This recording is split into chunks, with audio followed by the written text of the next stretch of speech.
아하하하.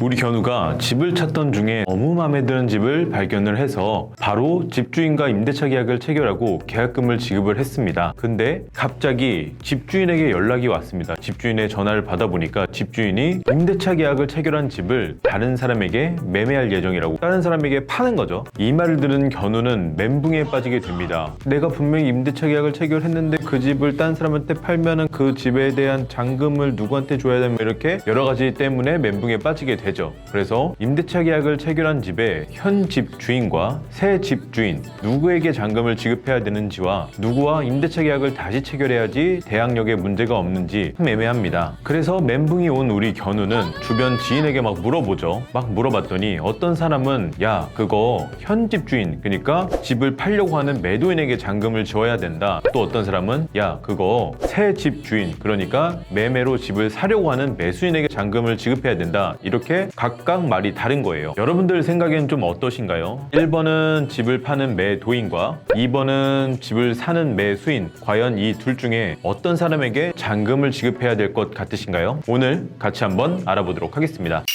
네, 안녕하세요 여러분들. 여러분들의 슬기로운 주거 생활을 책임지고 있는 신사 김공입니다. 오늘은 정말 잘못하면 대항력을 얻지 못하여서 우리의 소중한 보증금을 모두 날릴 수 있는 임대차 계약 중에 매매 계약이 중복된 상황에 대해서 정답을 알아보도록 하겠습니다. 제가 조금 전에 1번 매도인, 2번 매수인 중에서 누구에게 임대차 잔금을 지급해야 되는지 질문을 드렸는데, 정답부터 알려드리면 정답은 매도인과 매수인의 매매 날짜에 따라 다르게 될 것입니다. 아니, 김공님 정답을 이렇게 애매하게 주시면은 막 이렇게 생각하실 텐데 왜 그런지 천천히 한번 살펴보도록 하겠습니다.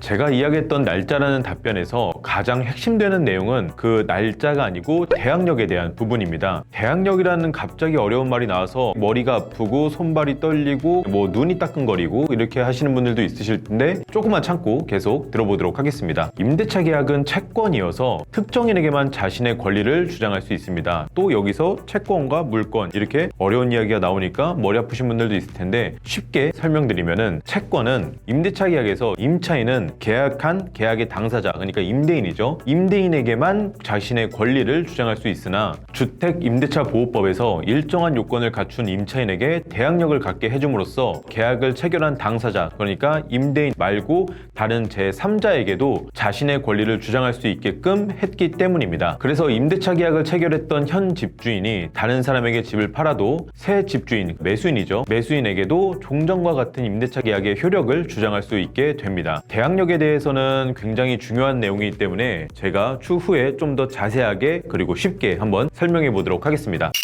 위에 제가 말씀드린 사례의 결론을 이야기 드리자면은, 여기서는 현재 임대차 계약을 체결한 집주인을 집을 팔고 있으니 매도인이라고 하고, 새 집주인이 될 사람을 집을 사고 있으니 매수인이라고 한다면, 우리 견우는 매도인과 임대차 계약을 체결하고 계약금만 지급한 상태에서 임대 목적물, 그러니까 집이죠, 주택을 제3자에게 매매한다는 소식을 전달받았다고 하면은, 매도인과 매수인이 잔금을 지급하기 전에 집주인이 새 집주인에게 소유권을 넘기기 전에 계약금을 지급했던 집주인에게 잔금을 지급하고 대항력을 갖춘 뒤에 매도인과 매수인의 매매 계약 시 이러한 사실을 통지 또는 매매 계약서에 특이하게 명시해 줄 것을 요청하면 될 것 같습니다.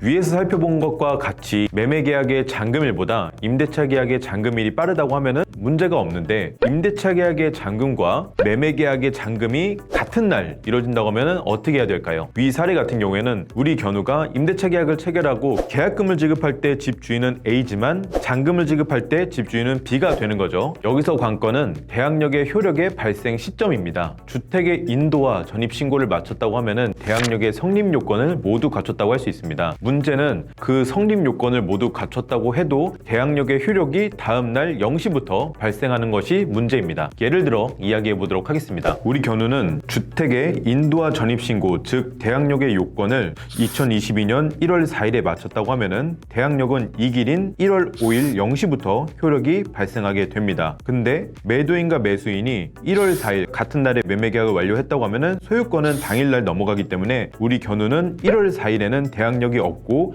최악의 경우에는 보증금을 모두 돌려받지 못하고 쫓겨날 수가 있는 것입니다. 그래서 위와 같은 상황이라고 하면 어떻게 해야 되나? 매매 잔금일과 임대차 잔금일이 같은 날일 경우에는 세입자는 임대차 계약으로 인한 대항력이 발생하기 전이므로 새로운 집주인에게 자동으로 임차권이 승계되지 않기 때문에 매도자, 매수자, 세입자 모두 참석하여 임대차 계약서를 작성해야 안전하다고 할 것이며, 서울시의 주택임대차 상담 사례에서는 계약서 작성 시에 아래와 같은 특약을 구입하여 작성할 것을 권장하고 있습니다.